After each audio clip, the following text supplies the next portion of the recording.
Hi, I'm Rob of Jtspicks. Welcome to the 2013 Jtspicks Kentucky Derby Preview. For those who are not familiar with JT, he has been handicapping thoroughbreds since 1964 and has been a professional and full-time handicapper since 1991.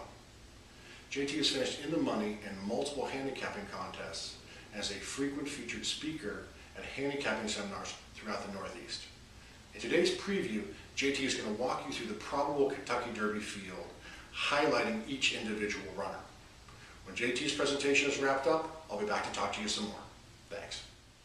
Hi, I'm JT. Thanks for joining me today. This is our 2013 Kentucky Derby preview. I'm going to try and give you a little insight into each of the horses who may be running in the Derby. Obviously, they haven't drawn the entries, the final entries, or the post positions yet. But we'll try and give you a pretty good idea of all the horses who will be running. Let's start off with Verrazano. Verrazano's last three races have been really terrific. And he figures to be one of the heavy favorites in the race. He's got great connections with Todd Pletcher and Johnny Velasquez, who will hopefully be 100% healthy. 3 races back was one of the best races any of these horses have run. The question is, will he run back to that race, or have the efforts of his last 3 races taken too much out of him, and maybe he won't be giving his best effort on Derby Day? I should also mention that Verrazano did not run as a 2-year-old, and no horse that ever made his first start at 3 has ever won the Derby. So despite his undefeated record, there is some cause for concern. Orb is another of the more popular contestants. 2 races back, Orb started running like he was a brand new horse. His 4 races last year were unspectacular, and his first race this year was much more of the same. Then 2 back at Gulfstream, he ran a terrific race and ran even better back on March 30th. A horse that has improved this much in a short period of time leaves some questions as to whether there's any more juice to squeeze from the lemon, but he's certainly a top contender. Golden Sense is the first of the West Coast horses I'll mention. Doug O'Neill trainee.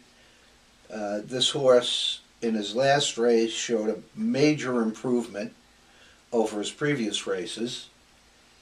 The question in my mind is whether that was a breakthrough race and he'll continue to improve, or if it was a big effort and he will regress off that win out at Santa Anita. Much the same question with Revolutionary, Todd Pletcher trainee. His last race was as good as his best 2-year-old race. The question is, will he go forward off his last race, which was a win at Fairgrounds, or will he regress? Pletcher hasn't had good luck in the Derby, as most of you probably know. Normandy Invasion is trained by New York trainer Chad Brown, who's a 24% win trainer.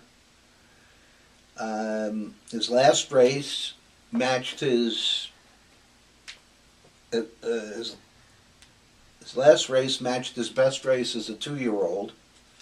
And when horses do that, the question that lays before us is now the time he's going to break through, or is he going to regress after running a big race as he did the last time he ran a big race? It's My Lucky Day is trained by Eddie Plessa. Plessa is not as well known a trainer as many of the trainers in here, but he does win at a 17% clip on the New York circuit.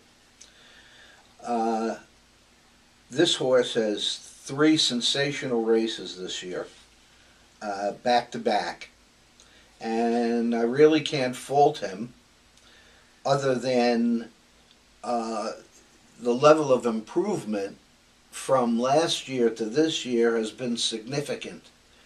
And horses cannot improve exponentially. They improve to a certain level, then they regress, then they may continue to improve. So the question here is, with 3 excellent hard-run races under his belt, is he going to be able to give us a 4th? I might also mention that his sire, Lawyer Run, is a young sire and has been producing some very good horses. So he's definitely one worth considering. Java's War came off a huge win, is coming off a huge win at Keeneland on the synthetic. He got out of the gate slowly and closed like a freight train.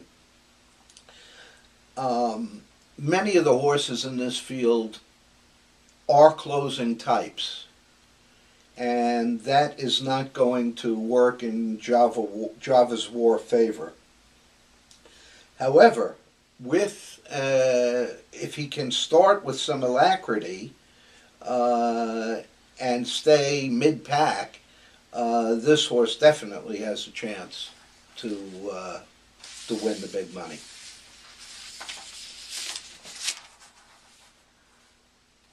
The next horse we're going to talk about is Overanalyze, another Pletcher trainee.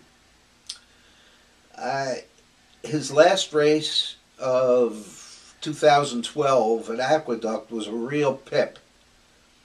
And if he can get back to that form, he has a reasonable chance to win this race.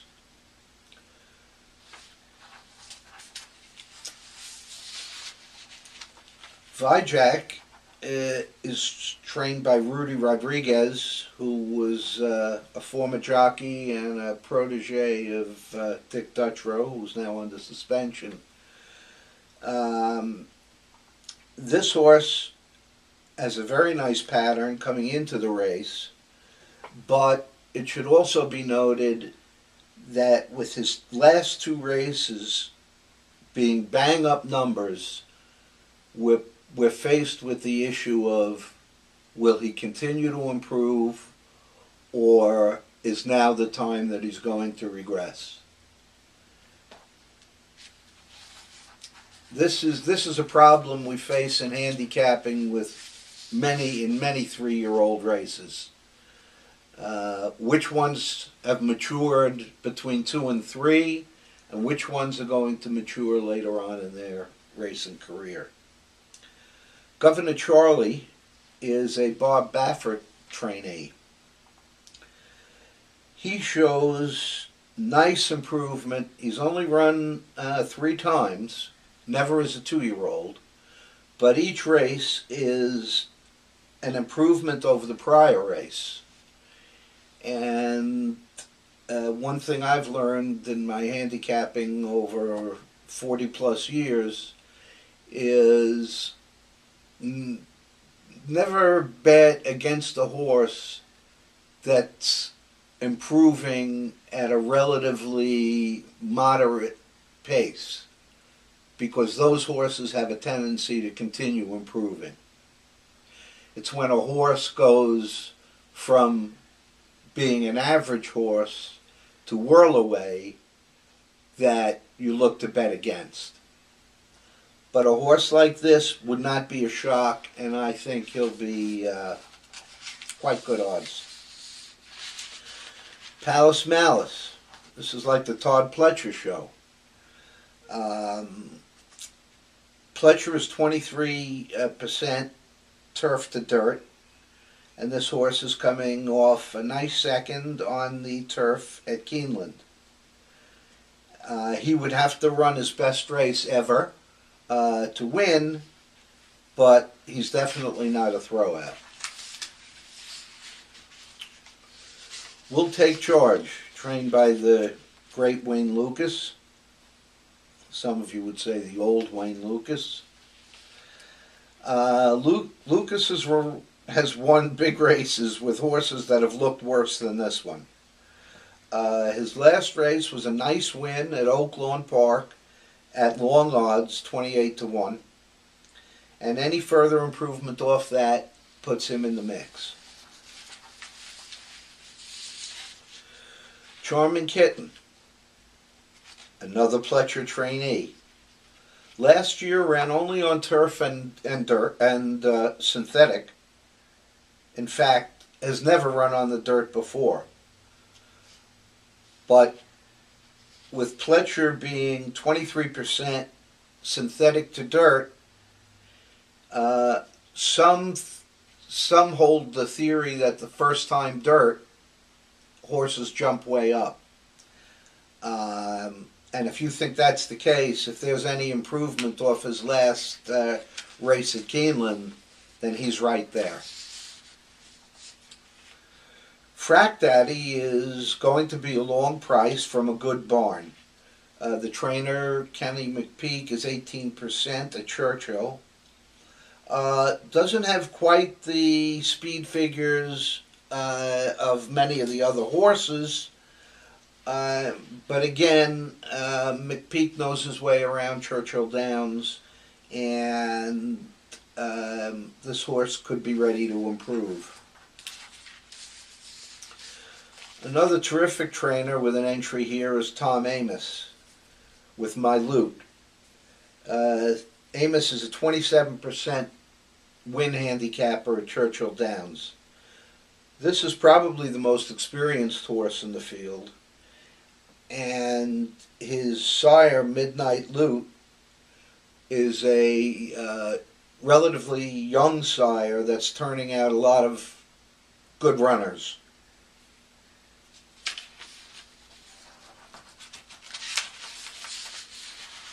Oxbow, another Wayne Lucas trainee. Didn't show anything at 2, but came to life at 3. His last was a stinker, but if you can forgive the last, his figures put him right there. Black Onyx is trained by Kelly Breen.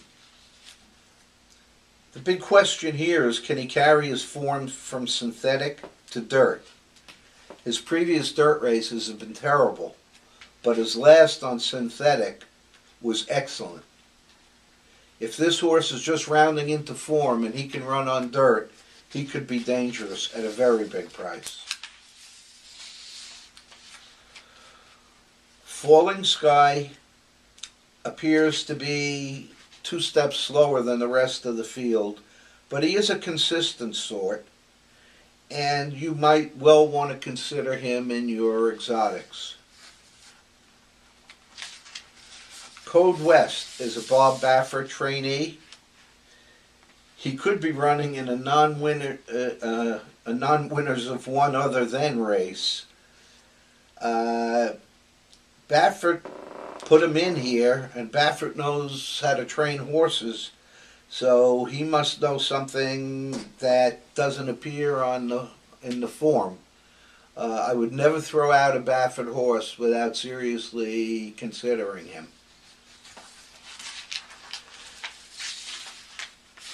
Tis a Minister, I'm not familiar with the trainer, who's Paul Aguirre. As a 2-year-old, ran only on synthetic and turf. This year has run last 3 races on the dirt. Last race wasn't much to speak of, but the 2 before that were reasonable. Lines of Battle, trained by Irishman Aidan O'Brien. Never run in the States.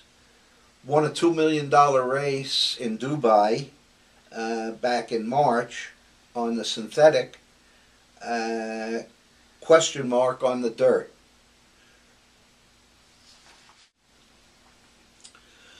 Well, that concludes our preview of the Derby.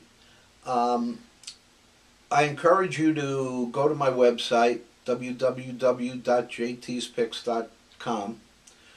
Our final analysis and our selections will also contain certain handicapping tips for Churchill Downs specifically and the Kentucky Derby specifically, certain unique circumstances about the event and the location that you may find very helpful in coming up with your final choice. So again, stop by www.jtspicks.com. Thanks for coming by today, and see you at the Derby. I hope you enjoyed our 2013 Kentucky Derby preview. Let JT's 45 years of handicapping experience work for you. Our final analysis package will be ready soon. Go to our website today, jtspicks.com, to take advantage of special early bird pricing.